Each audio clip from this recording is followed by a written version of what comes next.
Hello everyone, and welcome back for another Trinity Stamps video. This is Cassie. Today we're going to be playing with the Porta-Hello stamps and dies. Check that out. It's so stinking cute. I love the play on words there. We're also going to be using the Love Dani paper pad. And then I also have the 4-bar envelope builder dies. And then I have these sequins or clay bits, and that's actually a mix of 4. We'll talk about it when I get to it. But let's go ahead and get started. I'm going to cut this down using the biggest rectangle in the 4-bar envelope builder die, kind of trying to figure out how I want that placement. So I'm going to turn this on its side, and then I'll run this through my die cutting machine. It's going to leave a nice embossed edge, and that's going to be the full front of a 4-bar card. So as I said, we're going to be making a shaker card, and this is going to be a flat shaker. I'm kind of on a kick with these right now. So I'm trimming down some packaging that I had. This is slightly bigger. I highly recommend you use something a little bigger than what I did. It worked fine. It's just, you need to make sure that you have plenty to wrap around. So I'm going to use some score tape. This is about 1/4 of an inch, and so I'm just going to put this on all 4 edges. You're going to want to do that so that you can wrap your packaging all the way around, and I'm just putting that right along that edge. You're only going to take off probably 3. I only take off 2 at this time. I'm just taking off the sides because I want to make sure that this is going to wrap around the sides. And so I'm centering that up pretty nicely, and then I'll just pull that edge and then do the other edge as well. Like I said, this was tight, but it does work. It's plenty. You just want to make sure that it's not going to come off of there, and then any of your bits can fall out of there. So then I'll take off the one on the bottom, and then I do have some bulky corners, so I'm just going to trim those down just a tiny bit, just trim them in, and then we're going to pull in our sequin mix. So our sequin mix is comprised of some creamy vanilla stars, creamy vanilla hearts, creamy vanilla sprinkles, and some double rainbow 5mm and reading rainbow 10mm. And I put plenty in there. We'll peel off that last one, close it up, and then cut down the edges of that as well. So check that out. You get this fun flat shaker, easy to mail. So there's our front panel.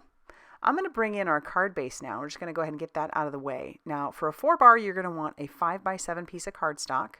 I didn't quite cut mine correct, so I'll just fold that and then I'll trim it down later. I'm going to go ahead and put that same 1/4 inch tape on the back, peel off the release paper of my panel, or actually put it right down on the card base, and then I'll take my panel and I'm going to line that up on the one edge and then make sure that that is flat. So it is always nerve-wracking using tape like this because there's no wiggle room. Once it's down, it's down. And so there you have it. Now we're going to go on to our stamping. So I have some Express It cardstock that I put into my MISTI, and I've grabbed the main stamp, which is the Porta-Hello stamp, and I'm going to ink that up with some blackout ink. This is Copic friendly or alcohol marker friendly because we are going to do, as you guessed it, some alcohol marker coloring. I'm going to do my best to put the colors up on the screen for you, but I did choose some happy colors. All of my flowers are going to be this yellow. There is a reason for that as far as like happy colors, but one thing I've noticed about this is that I feel like you could color this in so many different ways. I really like this stamp so much. I love the design of it, all of the detail to it. And it's mushrooms. Mushrooms are fun. And so you could color your flowers all different colors. You could just have a grand old time doing, so many different panels in so many different ways, really, using just color. And so I've started with the yellow on the flowers, and then I'm going to bring in some green. Obviously that green is going to go on our leaves and all of our grass. I'm starting with some YG25, and I'm going to put that all over as a base for all of our leaves and all of our grass.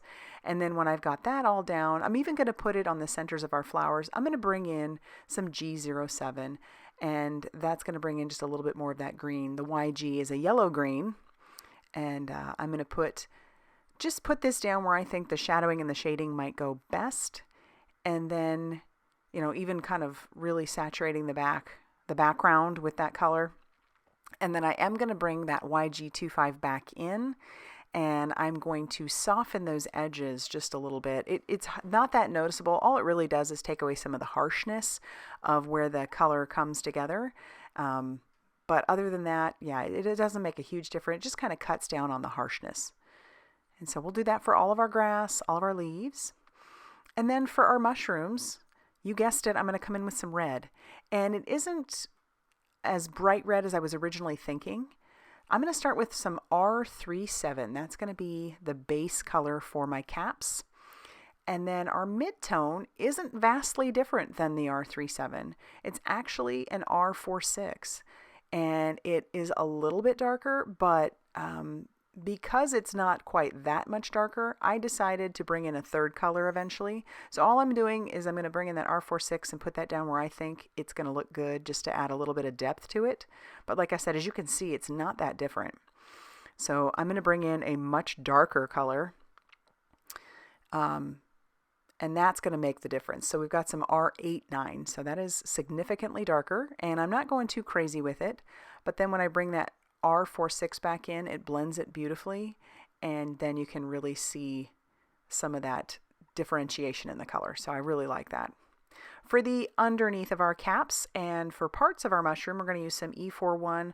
I'm going to leave a lot of white there though. I like the white. I think it's good. It kind of brings in the color from the background as well that we're going to have on our pattern paper. And then my darker shade is some E43. And then for our rocks, I am going to bring in some E44. Now most of those are going to get covered with our sentiment, but at least I did do it. And it adds just that little something something there. And then we're going to bring in our matching die to go with this, tack that down with a little bit of mint tape, and run that through our die cutting machine. And then we need to stamp our sentiment. So I have this small piece of some sentiment cardstock. I put a powder tool over the top of that. I'm going to ink up the sentiment that I chose using some juicy embossing ink.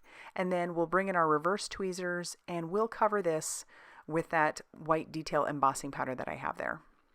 And then we'll heat set that till that is smooth and melted. And as you can see, it says shiitake happens. I'll bring in the matching die. I love that we have those. And run that through the die cutting machine. And then I'm going to wrap this with some baker's twine. I've put down just some of that same 1/4 inch score tape that I've been using right down in the center. I'm not worried that's going to get covered. And then I'm going to wrap my baker's twine around about 3 times, trim that down, and then secure that in place right over the top of that score tape. I put some foam tape on the back of my mushrooms and I'll stick that down right on top. And then I'll use some liquid glue to stick down our sentiment. Now you know why I wanted all that fun, happy, and rainbows in the background. It just goes so well, I thought. Just kind of a play on the shiitake happens.